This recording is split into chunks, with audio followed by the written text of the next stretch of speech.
I guess I loved what Chad said earlier about, there's always defining moments or pivotal moments in our life that bring us to the point we are here today.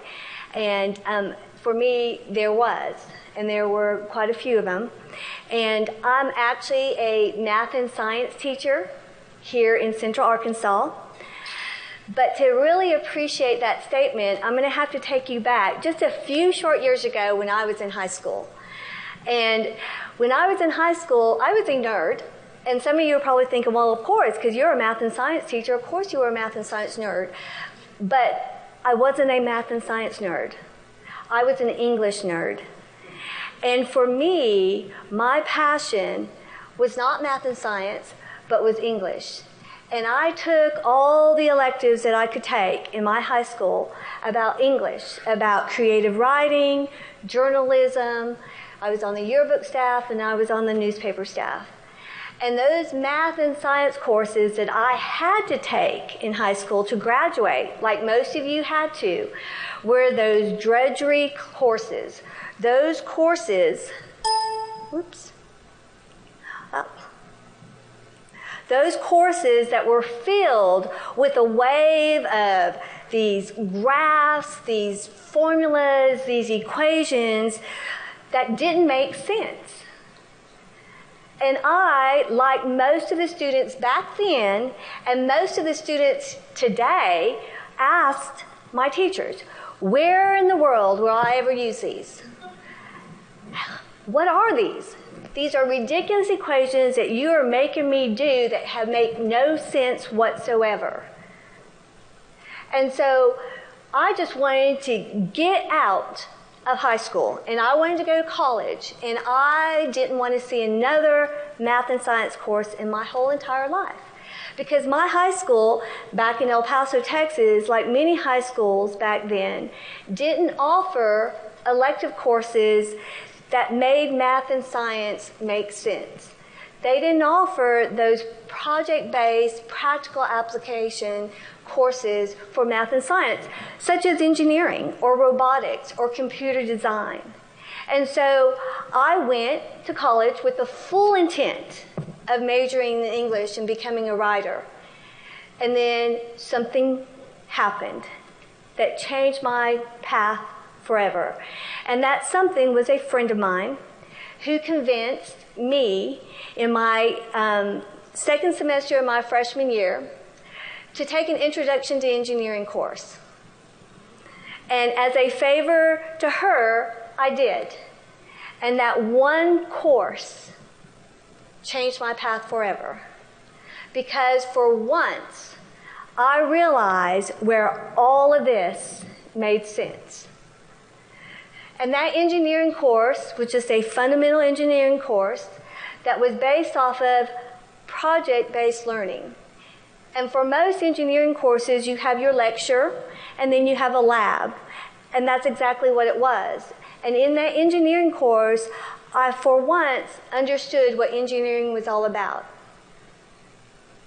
And in the lab, I learned to put things together and interested in how things work and why they worked. And why they worked is because of this.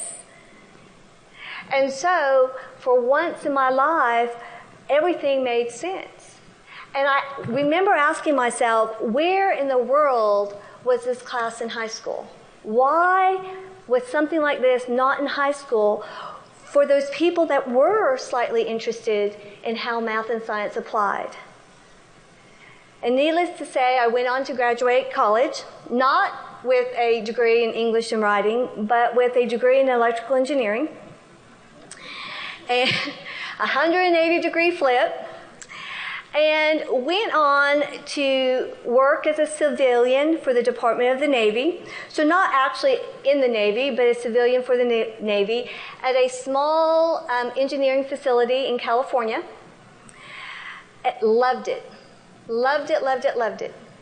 Because I had a phenomenal opportunity to work with a team of remarkable engineers that focused on what were called calibration and test systems for the Navy, specifically in what was called laser-guided and thermal imaging systems, and also night vision systems.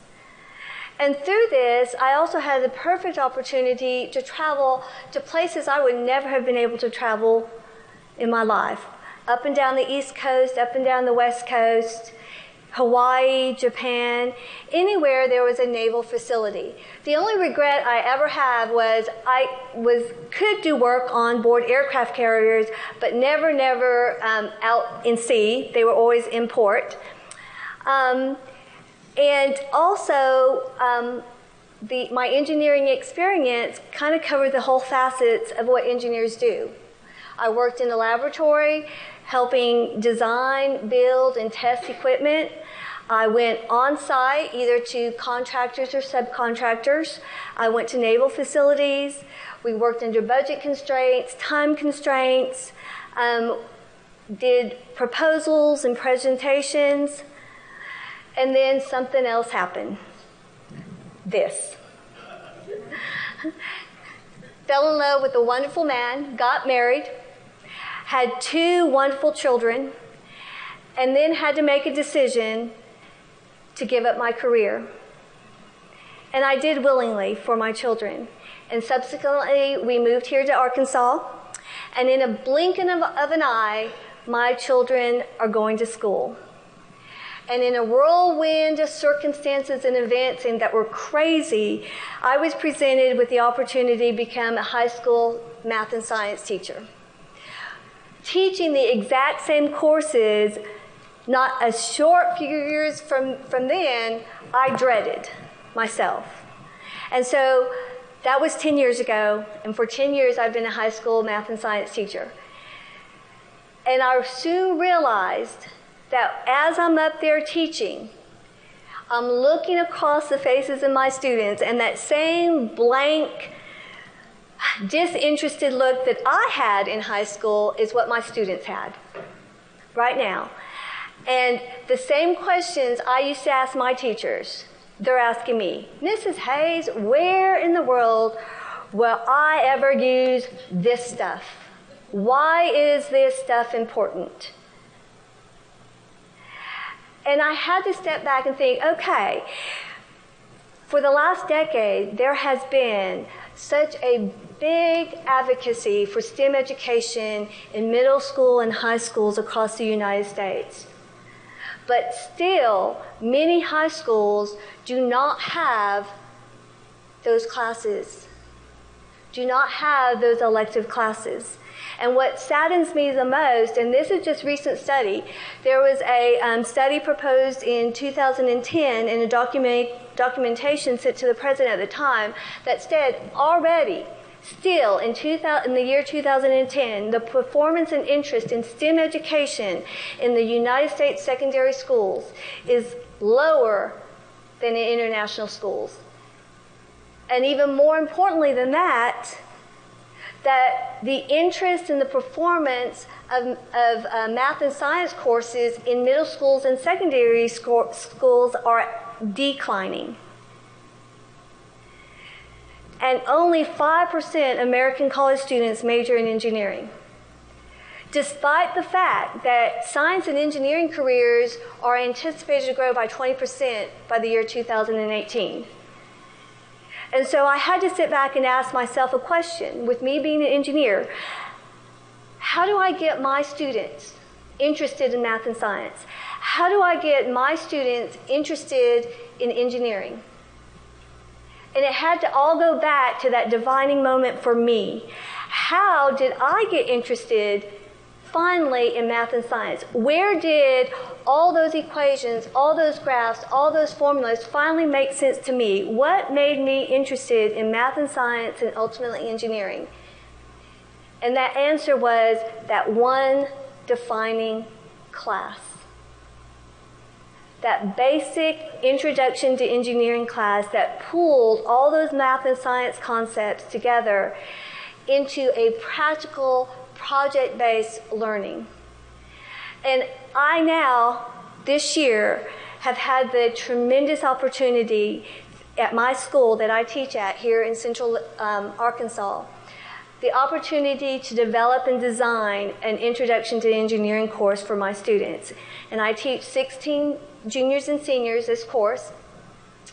And basically, it's modeled after that course that I finally got to take in college, where we talk about what is the engineering profession, what kind of courses do we have to take, but more importantly than that, making them understand what an engineer is, how they use math and science.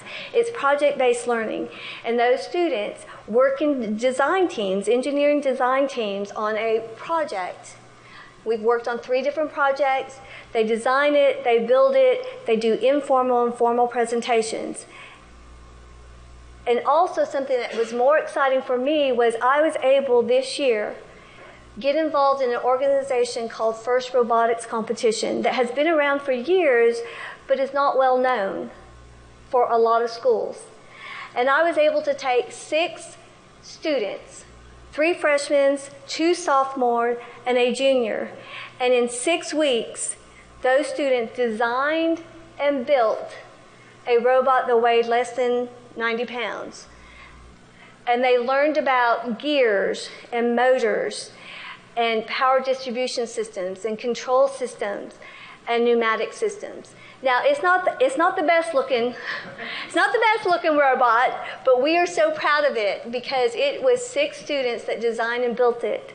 And we went off to a regional competition in Fayetteville at the beginning of April. And even though we didn't make it to the final rounds, we were so proud of our accomplishments. But for me, what was the most exciting thing for me was not the 6 weeks that we spent hours and hours and hours on Saturday building this thing. It was, after the competition, sitting behind those students and listening to them talk and listening to their excitement about what they had done, and more importantly, about what they wanted to do next year. They were already designing another robot. They were already talking about what kind of different wheels we could use to make it more maneuverable, what type of drivetrain that we could build. They already were formulating in their mind. They were already working still as a team, designing and coming up with something else for next year. And their excitement to get back to Little Rock to talk to their friends and their family about it. And for me, that was a yes moment, because I now had a handful of students that for once were excited about engineering, and more importantly, were going to be excited about math and science. Thank you.